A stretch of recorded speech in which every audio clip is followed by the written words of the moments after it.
Aqui na primeira parte do Outlook, em todos os Outlook, nós apresentamos aqui uma página em que temos as nossas visões positivas e negativas, não só para o próximo trimestre, mas também numa visão de longo prazo. Por isso, estas nossas visões tendem a mudar pouco de Outlook para Outlook, porque lá está, são ideias que nós mantemos no longo prazo e por isso o fundamental não muda de 3 em 3 meses. Dito isto, aqui no crescimento económico não houve nenhuma alteração em relação ao trimestre anterior, não vemos motivo para alterar aqui aquilo que nós esperamos que seja o crescimento destes países, ou seja, os países que nós vemos com o pior desempenho em 2020 vai continuar a ser Itália, Espanha, países muito afetados pela pandemia, muito dependentes do turismo. E depois temos países como a China, que acabaram por ter o seu período de confinamento mais cedo e já abriram a sua economia e já estão a recuperar de uma forma mais acelerada. Nas ações fizemos aqui algumas alterações, nomeadamente tirámos aqui o setor do retalho, que tínhamos como uma visão negativa no semestre anterior, isto por uma razão. O setor imobiliário, como um todo, passou a ter uma visão neutral porque o setor imobiliário divide-se em imobiliário residencial e imobiliário comercial. E por um lado, o setor imobiliário comercial está a ser bastante penalizado pela pandemia. Se olharmos para os centros comerciais que acabaram por ver as suas vendas reduzir bastante, ou mesmo terem que ter um período de confinamento em que deixaram de poder estar abertos ao público, e isso afetou as rendas e o valor desses ativos, e por isso o imobiliário residencial realmente está bastante pressionado. Desculpem, o imobiliário comercial. No entanto, o imobiliário residencial acabou por mostrar-se bastante resiliente, e algo que é bastante curioso é que nesta crise não está a haver um impacto no preço das residências. Isto verifica-se em todo o mundo. No entanto, continuamos aqui com visão negativa para os setores do turismo, para os próximos trimestres, do petróleo e o setor auto. Outra alteração que fizemos neste Outlook foi acrescentar o setor das utilities, que é um setor que agora estamos bastante positivos para os próximos meses, muito devido a todo o investimento que vai ser injetado agora tanto na transição energética como nos planos de recuperação na Europa e planos de recuperação também económica nos Estados Unidos e em outras partes do mundo. E o setor das utilities vai ser um setor que vai captar muito investimento, não só nos próximos meses, mas sim nos próximos anos, e é um setor que estamos bastante positivos. Da dívida soberana, não fizemos nenhuma alteração, continuamos aqui a preferir dívida de periferia na Europa à dívida core Europa, que paga uma yield muito menos atrativa, e temos aqui uma preferência aqui pela dívida americana, apesar das yields estarem em mínimos históricos neste momento. Na dívida corporativa também não houve alteração e continuamos aqui muito mais positivos para o investment grade e afastamos de tudo o que for high yield, que são empresas com muita dívida, empresas com um balanço menos sólido e que neste momento de incerteza e de pouco crescimento económico podem ter aqui muito mais dificuldade, não só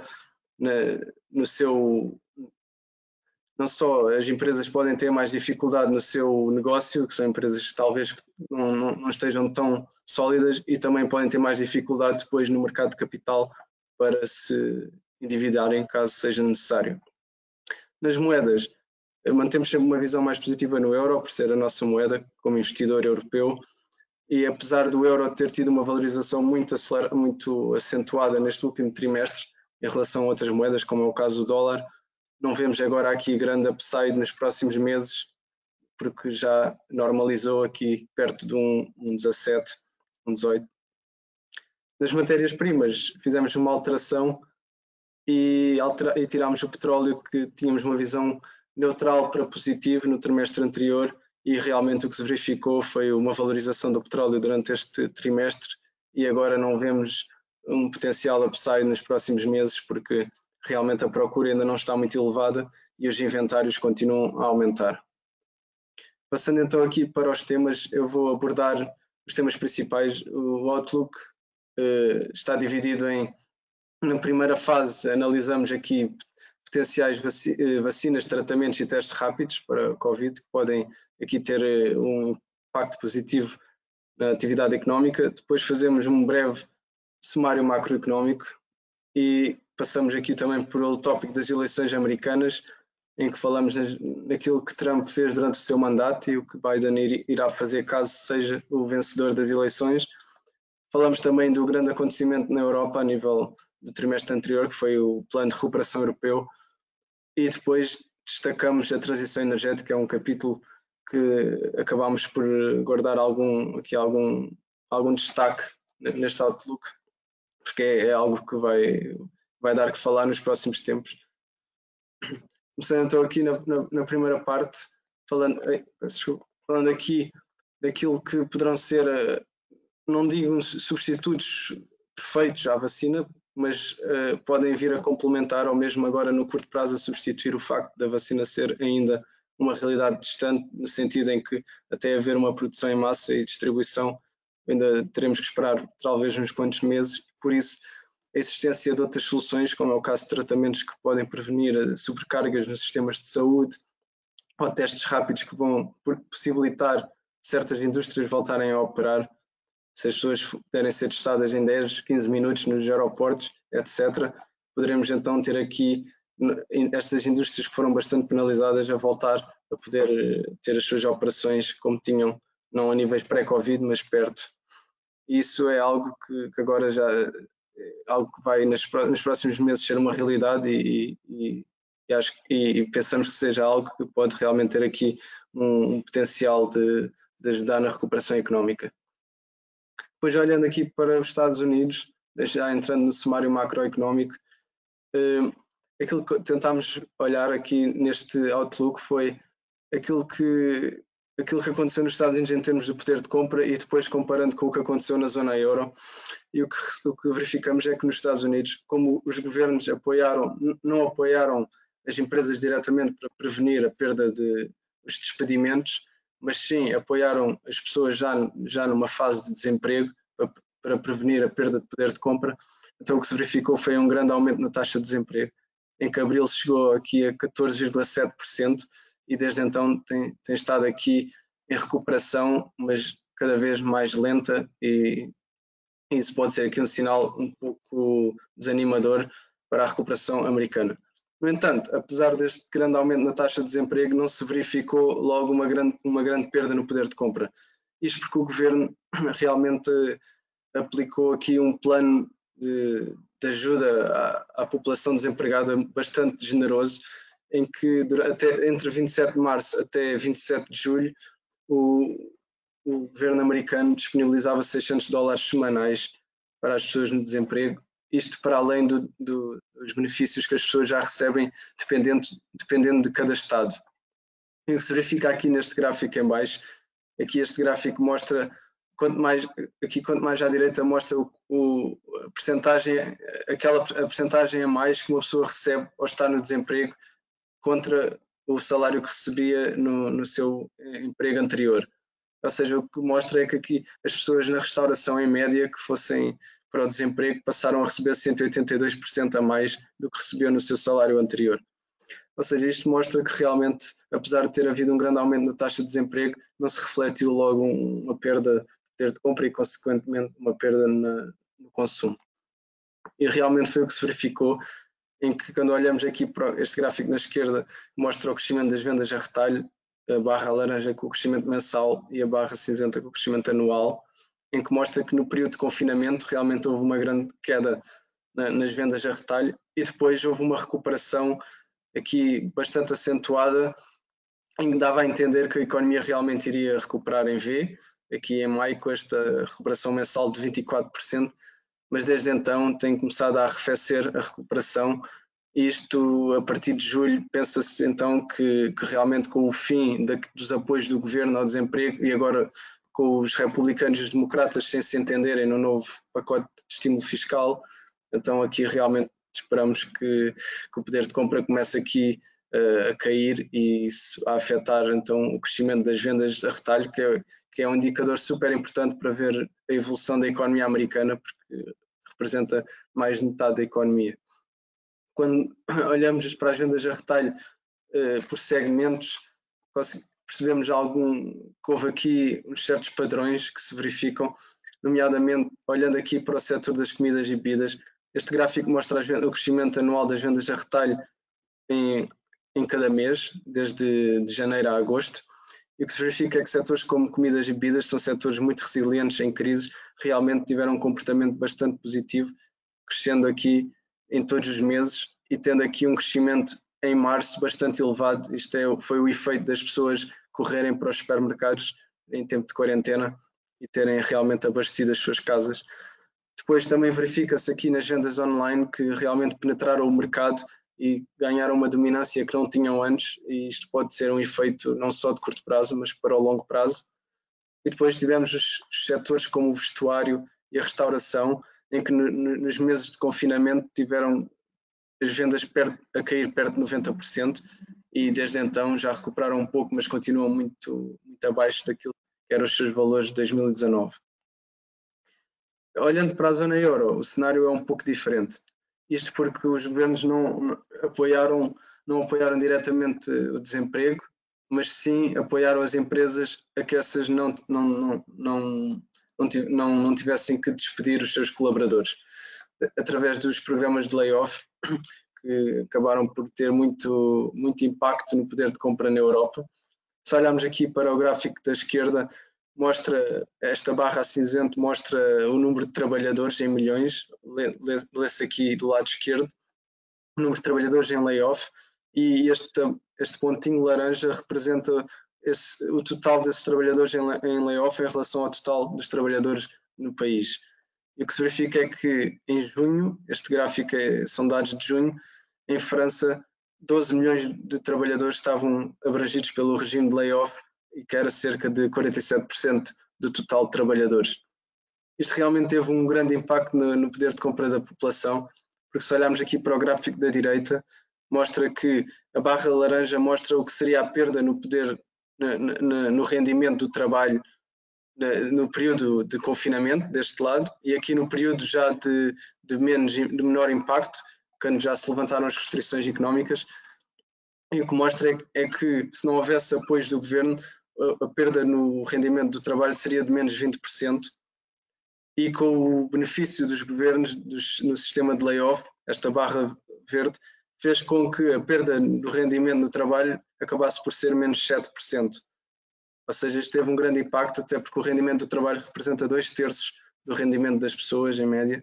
e por isso aqui ajudou bastante a que não houvesse então essa perda no poder de compra. Isto também teve, então a Europa acabou por ter um comportamento semelhante ao dos Estados Unidos. No período de confinamento, as suas vendas a retalho contraíram bastante, e depois teve uma recuperação também aqui bastante acelerada, dava a entender que também iria haver aqui uma aceleração em V, mas agora no período mais próximo começa então aqui a verificar-se um abrandamento do crescimento das vendas, e no caso da Europa, não tanto pelo perda de poder de compra, mas sim pela falta de confiança do consumidor. Se olharmos aqui para os índices de confiança, aqui a laranja, o índice de confiança do consumidor está em mínimos históricos, enquanto que a taxa de poupança atual, esta linha azul, tem estado a crescer bastante nos últimos meses. Isto mostra que o consumidor, devido a toda a incerteza sobre o futuro, está a contrair na despesa e opta então por poupar esse dinheiro, e isto então prejudica a recuperação económica. Quando olhamos para o lado das empresas, o que se verificou foi que acabou por não haver um número elevado de falências no primeiro semestre do ano, nos primeiros 6 meses, o que pode ser um pouco contrassenso com aquilo que se verificou nas diversas economias, mas a justificação foi que realmente os governos apoiaram as empresas através de programas de liquidez, os bancos centrais também estiveram lá para apoiar com crédito, e os governos também facilitaram as regras, as leis de falência. E o que se verificou foi que realmente houve menos falências no primeiro semestre de 2020 do que no primeiro semestre de 2019. Mas este cenário não se deverá repetir nos próximos meses. O que se projeta é que para o resto de 2020 haja um grande aumento de de insolvências, porque os programas de apoio às empresas estão a terminar e também vão terminar essas flexibilizações nas leis de falência. E por isso projeta-se que países que têm menos capacidade de apoiar diretamente as empresas, como é o caso de Portugal, Espanha, sejam dos países que acabem por verificar aqui um maior aumento de falências. E olhando aqui para as empresas em termos de despedimentos, o que se verifica é que aquelas empresas em setores que são setores que têm elevados custos fixos, como é o setor automóvel e o setor industrial, são setores que acabam por, quando estes setores veem as suas vendas contrair, são setores que não conseguem fazer essa resposta, essa queda nas vendas, responder com uma redução dos custos, porque os custos fixos são muito elevados e as suas margens acabam por reduzir bastante e são obrigados então a despedir para cortar custos, e é o que se está a verificar. Olhando aqui para este quadro, mostra que realmente as empresas nestes setores estão a levar a cabo despedimentos em massa, e estes dados é só tendo em conta aqui umas principais empresas cotadas em bolsa, e por isso não espelha toda a realidade que é as pequenas e médias empresas, e que fará então estes números serem bastante mais elevados. No setor da aviação, então, os números são bastante desanimadores. Realmente as empresas vão começar a despender pessoas de forma muito mais elevada do que têm despendido até ao momento, isto porque vai acabar, principalmente nos Estados Unidos, vai acabar o apoio do governo, o governo disponibilizou apoio às empresas de aviação e, em troca, proibiu as empresas até 1 de outubro de fazerem despedimentos para receber esses apoios. No entanto, já passou essa data limite, então projeta-se que agora, nos próximos meses, começa a haver um grande aumento de despedimentos no setor da aviação. E o que significa é que o setor não está a recuperar totalmente, principalmente nos países aqui ocidentais, ao contrário da China, que já está perto dos valores de 2019, aqui em termos de tráfego aéreo. E o que se verifica é então que este setor continua bastante pressionado, e isso esteve bastante pressionado durante o verão, que é o trimestre que acaba por ter maior fluxo. Agora, nos próximos 2 trimestres, ou seja, o quarto trimestre de 2020 e o primeiro trimestre de 2021, que são trimestres que são marcados por pouco tráfego aéreo, mesmo em anos normais, porque é a altura de inverno, e por isso estas empresas realmente vão agora ter nos próximos meses um pouco complicados em termos de fluxo de caixa. E olhando para o tecido empresarial como um todo, no seu crescimento das vendas, o que se verifica é que realmente as empresas tecnológicas e de setores mais essenciais acabaram por apresentar bons crescimentos nas suas vendas, ao contrário dos outros setores que acabaram por ser prejudicados com a pandemia, como foi o caso do petróleo e do gás e dos bens de consumo. O que se verifica também é que o mercado acionista norte-americano acabou por ter uma queda bem inferior à queda do mercado acionista europeu, menos 12% versus menos 24%, porque o mercado americano está muito mais exposto a empresas tecnológicas, que foram empresas que acabaram por beneficiar com a pandemia. Na Europa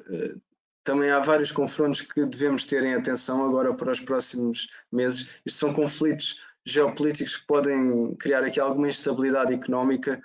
e devemos então, não para já, mas são conflitos que poderão afetar a estabilidade no médio e longo prazo. Está-se a verificar conflitos no mar Mediterrâneo, com a Turquia a explorar gás natural em território da Grécia e do Chipre. Temos também a Rússia envolvida nas questões da Bielorrússia, na Líbia, etc. Isto tem criado bastante instabilidade, e o mesmo acontece no outro lado do mundo, na China. A China está em vários pontos de confronto. Aqui na fronteira com a Índia houve confrontos este ano, o que já não acontecia desde 1975. Em Taiwan continua a haver aqui muitas tensões. A China considera Taiwan a sua 23ª província, no entanto Taiwan tem o seu próprio governo e considera-se um Estado independente e continua aqui apoiado pelos Estados Unidos, que têm evitado que haja qualquer confronto até ao momento. Também no Mar da China há aqui algumas tensões entre a China e outros países aqui envolvem o Mar do Sul da China, como é o caso do Vietnã, Taiwan, em que a China reclama este território e tem havido alguns confrontos, ou não bem confrontos, mas tem havido aqui exercícios militares, tanto do lado da China como do lado dos Estados Unidos. Nas eleições, o que esperamos é que, caso Trump saia vencedor, devemos esperar o mesmo tipo de políticas que assistimos durante o primeiro mandato, ou seja, políticas de apoio aos agregados familiares e às empresas através de cortes nos impostos, medidas de apoio ao setor industrial e de manufatura e também aqui maior investimento em despesa e defesa, maior despesa em defesa e também algo que Trump tem vindo aqui a destacar bastante na sua campanha é que realmente Trump conseguiu reduzir o preço dos medicamentos, algo que não acontecia nos Estados Unidos há mais de 50 anos. Isto porque no mandato de Trump o FDA aprovou o maior número de medicamentos genéricos na história. Mas caso Joe Biden vença as eleições, aí sim devemos esperar muitas alterações àquilo que tem vindo a acontecer nos últimos anos, principalmente a sua postura em relação ao coronavírus. Joe Biden quer montar aqui vários centros de testagem e contratar 100 mil pessoas, simplesmente aqui para destacar, só para aumentar então essa capacidade de testagem. Joe Biden na economia, em termos as políticas principais que ele quer implementar, vai ser reverter o corte de impostos de Donald Trump e aumentar o ordenado mínimo federal para $15 por hora. Nos Estados Unidos, como funciona o ordenado mínimo, cada estado tem o seu ordenado mínimo e depois, se esse ordenado mínimo for inferior ao ordenado mínimo federal, então é o ordenado mínimo federal que é aplicado. Em relação às alterações climáticas, ao contrário de Trump, Joe Biden tem aqui uma postura de querer fazer algo em relação a este problema que todos vivemos e quer então reingressar no Acordo de Paris, quer criar aqui um investimento verde de 1,7 bilhões de dólares e quer alcançar a neutralidade das emissões poluentes até 2050. Entrando aqui na Europa, o plano de recuperação europeu vai fazer aqui com que haja um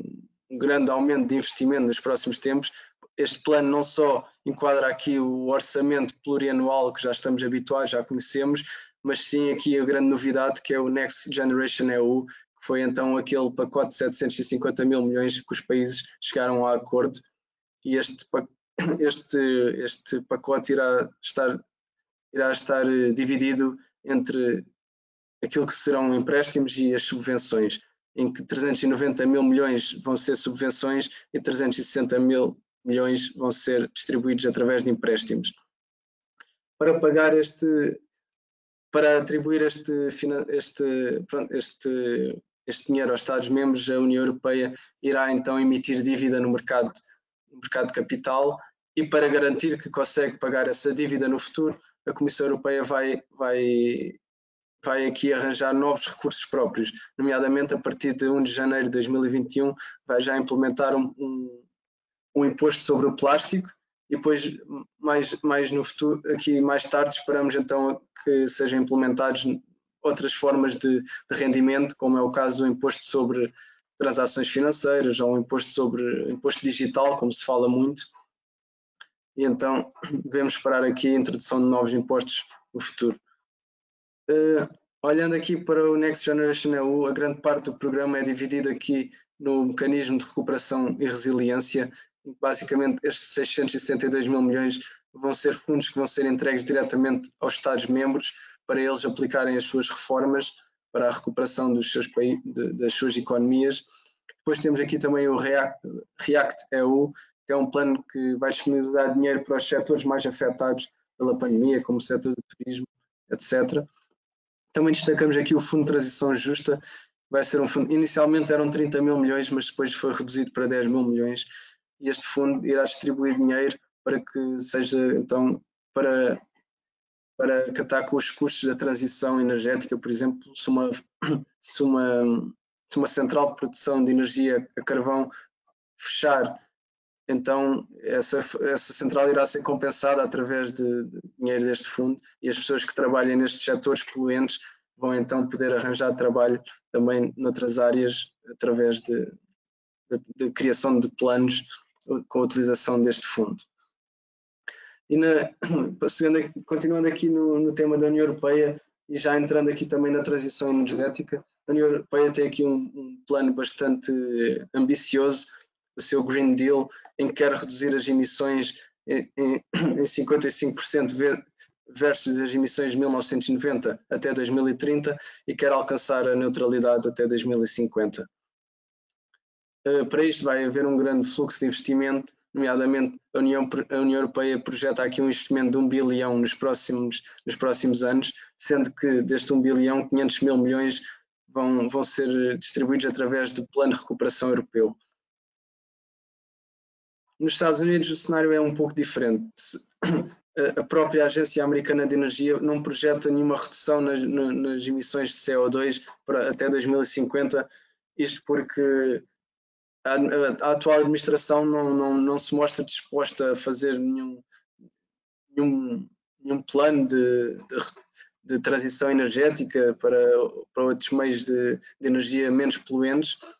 e por isso a própria agência americana não projeta que haja aqui uma redução nas emissões. Só iremos ver aqui uma redução nas emissões realmente se Joe Biden vencer as eleições, porque ele próprio tem aqui na sua campanha o plano de alcançar a neutralidade de emissão de gases de estufa até 2050.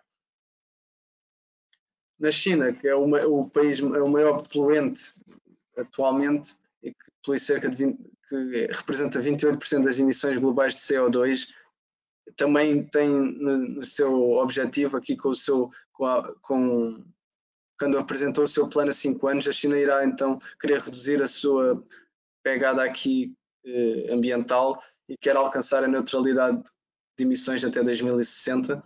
Apesar da China ainda ser o país que polui mais, é também o país que tem estado a investir mais em energias renováveis. Se olharmos aqui para o gráfico da direita, a China